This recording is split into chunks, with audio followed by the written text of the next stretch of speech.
Mensagem do livro Por que tarda o pleno avivamento, de Leonard Ravenhill, uma obra publicada pela editora Betânia. Capítulo 13. Precisa-se de um profeta para pregar aos pregadores.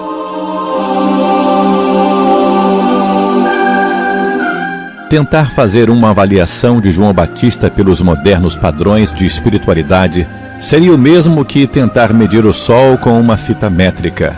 No Jordão, a multidão ansiosa indagou a respeito do recém-nascido. Que virá a ser, pois, este menino?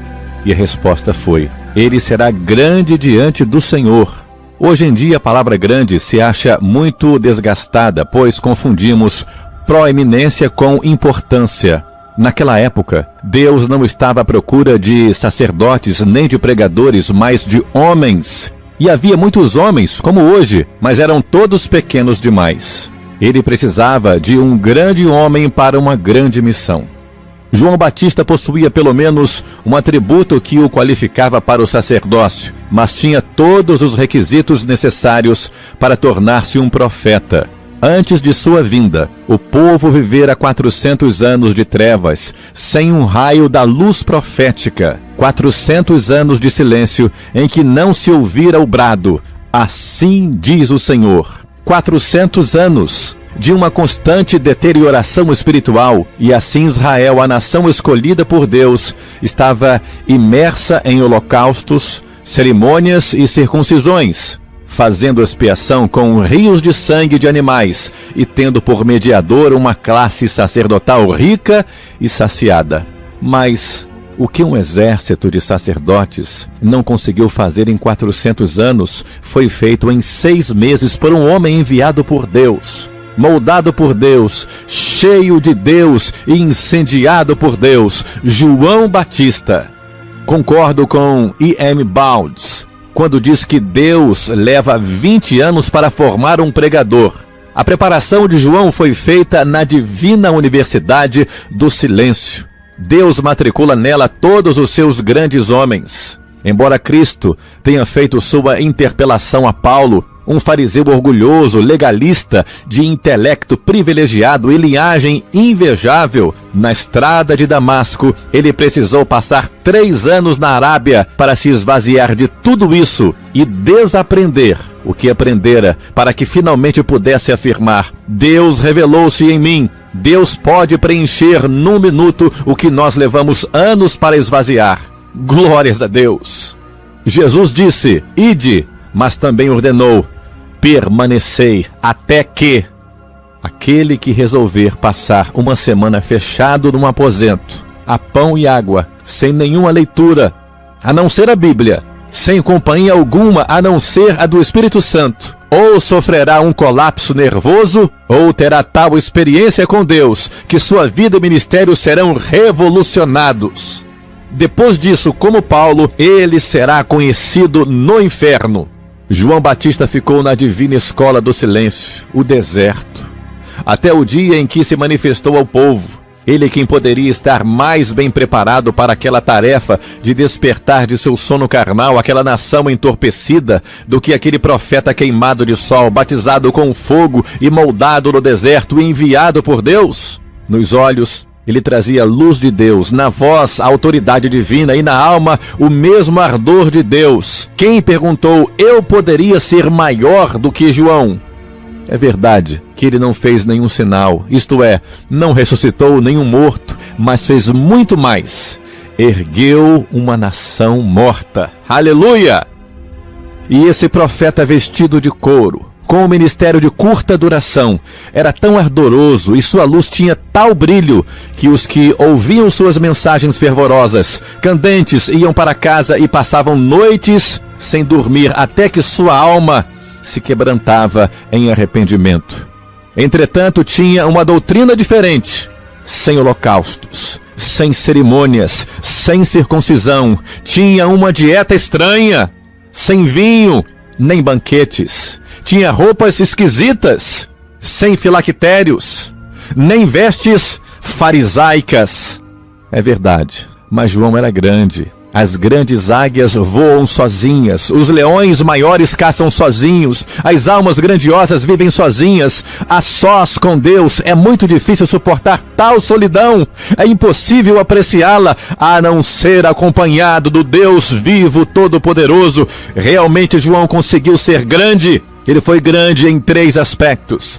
Grande na sua fidelidade ao Pai. Preparou-se durante tanto tempo para pregar por tão curto período. Grande em sua submissão ao Espírito. Andava ou parava de acordo com as orientações dele. Grande nas afirmações que fez sobre o Filho, apontando Jesus como o Cordeiro de Deus que tira o pecado do mundo, apesar de não ter se avistado com ele antes.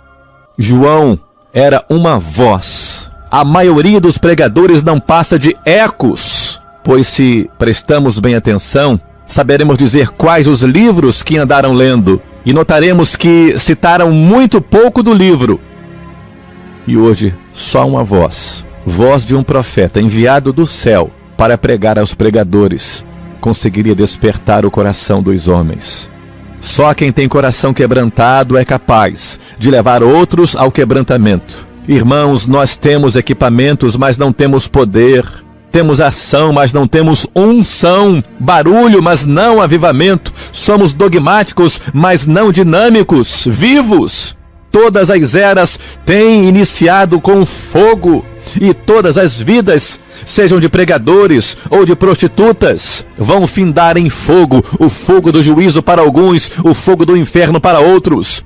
Wesley diz o seguinte em um dos seus hinos: salvemos as almas do fogo do inferno, aliviando-lhes o tormento com o sangue de Cristo. Irmãos, só temos uma missão: salvar almas. E no entanto elas estão perecendo. Pensemos nisso. Existem milhões, centenas de milhões, talvez milhares de milhões de almas eternas que precisam de Jesus. E sem a vida eterna elas irão perecer. Ah, que vergonha para nós, que horror, que tragédia. Cristo não desejava que ninguém se perdesse. Irmãos pregadores, hoje há milhões e milhões de pessoas seguindo para o fogo do inferno porque nós perdemos o fogo do Espírito Santo. Esta geração de pregadores é responsável pela atual geração de pecadores. Diante das portas de nossas igrejas passam todos os dias milhares de pessoas que não foram salvas porque ninguém lhes pregou, e ninguém lhes pregou porque ninguém as amou. Dou graças a Deus pelo grande trabalho que é realizado nos países estrangeiros. Contudo, é muito estranho que aparentemente tenhamos maior preocupação por aqueles que se encontram do outro lado do mundo do que com as que moram do outro lado da calçada. Apesar de todas as nossas campanhas e nosso evangelismo de massas, o número dos que são salvos se limita a centenas, enquanto que, se cair uma bomba atômica por aqui, irão aos milhares para o inferno. Não tem fundamento a afirmação feita por alguns de que a pecaminosidade atual não tem paralelo em outra época da história. Jesus disse o seguinte: assim como foi nos dias de Noé, será também nos dias do Filho do Homem.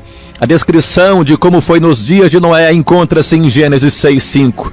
Viu o Senhor que a maldade do homem se havia multiplicado na terra, e que era continuamente mau todo o desígnio do seu coração. Então o mal era total, todo o desígnio, todo o projeto era contínuo, era continuamente mal, era assim e assim o é. Hoje o pecado está recebendo uma fachada de embelezamento, está sendo popularizado, entrando por nossos ouvidos através dos rádios, pelos nossos olhos através da televisão e das capas de revistas e de internet. Os membros de igreja se acham saturados das pregações e cansados dos ensinos que ouvem. Estão saindo dos cultos da mesma forma como entram, sem visão e sem fervor algum. Ó Deus, envia para esta geração 10.000 João Batistas para arrancar os curativos que os moralistas e políticos colocaram sobre o pecado das nações. Assim como Moisés não pôde deixar de notar a sarça que ardia, assim também ninguém vai se enganar quando vir um homem em chamas. Deus vence um fogo com outro fogo. Quanto mais fogo houver nos púlpitos, menos pessoas haverá no fogo do inferno. João Batista foi um homem diferente, com uma mensagem diferente, assim como o réu acusado de assassinato fica pálido ao ouvir o juiz pronunciar a sentença culpado, assim também será aquele povo que ouviu João clamar: arrependei-vos! E esse clamor ecoou nos recessos de sua mente, despertando lembranças, fazendo pesar a consciência e levando-os a buscar o batismo, dominados pelo terror. E após o Pentecostes, a pregação de Pedro, que acabara de receber o batismo do Espírito Santo, abalou os ouvintes de tal modo que eles clamaram: que faremos, irmãos? Imaginemos que alguém lhes respondesse: assine este cartão de membro, passe a frequentar esta congregação regularmente, dê sempre os dízimos, viu? Não esqueça. Não, 1000 vezes não. Inspirado pela unção do Espírito, João dizia: arrependei-vos. E eles se arrependeram. Mas arrepender não é simplesmente derramar algumas lágrimas no altar. Também não é ter remorso, nem emoção, nem passar por uma reforma pessoal. Arrepender-se é mudar de ideia com relação a Deus, ao pecado, ao inferno, ao juízo final. As duas maiores forças da natureza são o vento e o fogo, e as duas se uniram no dia do Pentecostes. E aquele abençoado grupo reunido no cenáculo, como o vento e o fogo, se tornou irresistível, incontrolável e imprevisível. E o fogo que ardia neles extinguiu a violência do fogo. Deles saíram chamas missionárias, centelhas que incendiaram o coração de mártires e atearam o fogo do avivamento. Há cerca de 200 anos atrás, Carlos Wesley cantava: ah, que fogo sagrado possa começar a arder em mim, e queime a escória dos desejos vis e faça os montes ruir. E o Dr. Rat levantou o seguinte clamor: sopra em mim fôlego divino, até que me torne inteiramente teu, até que o que há de terreno em mim arda com o fogo dos céus.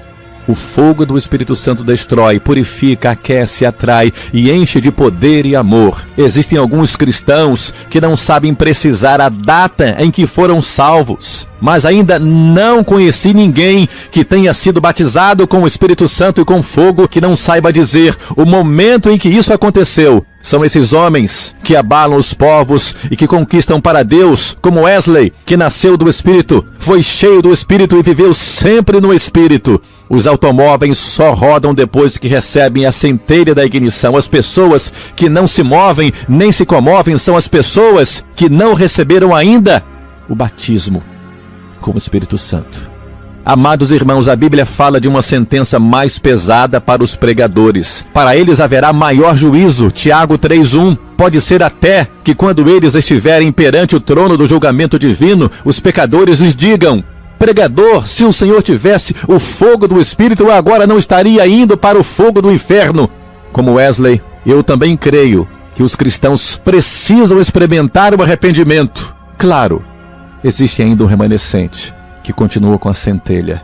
A promessa do Pai é para você que me ouve agora. Então agora, onde quer que você esteja, numa missão no estrangeiro, numa casa rica e confortável, ou num gabinete pastoral, se estiver sentindo-se quebrantado, pronto a render as armas, ajoelhe-se e faça suas as palavras de uma determinada oração: manda, Senhor, o fogo para fortalecer o meu coração, e eu viva para salvar o mundo que está perecendo. Em teu altar agora deposito minha vida, meu ser. Em sinal de aceitação dessa minha oferta, peço-te, envia sobre ela o fogo divino. Glórias a Deus. Hoje temos uma igreja fria, no mundo frio, porque os pregadores são frios. Manda fogo do alto, Senhor, e batiza os corações com o Espírito Santo de Deus. Amém.